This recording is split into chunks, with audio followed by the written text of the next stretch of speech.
Welcome to Sweet Life Beat Life. We hope this video helps. You begin by protecting data. Back up anything you might need.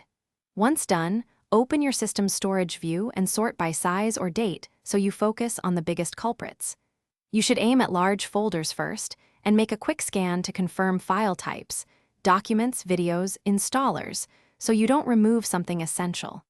Make sure to note applications that require uninstallers versus simple file deletion, because removing app files directly can leave leftovers. You now delete the targeted items, uninstall apps using their uninstallers, remove installers and duplicate files, and clear caches. Once items are moved to trash or recycle bin, empty it to free space. On Windows, use Shift+Delete to bypass the bin for immediate removal. If you choose a cleanup utility, run it with default safe settings and review flagged files before confirming.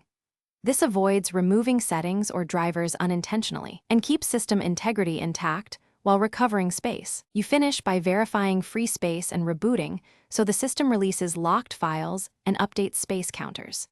If deleted files reappear or space isn't reclaimed, make sure no sync service is restoring them and stop any processes locking files. Then delete again.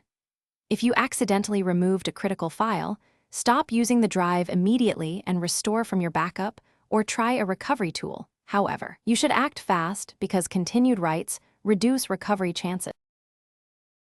Thanks for watching. Consider subscribing if we helped you.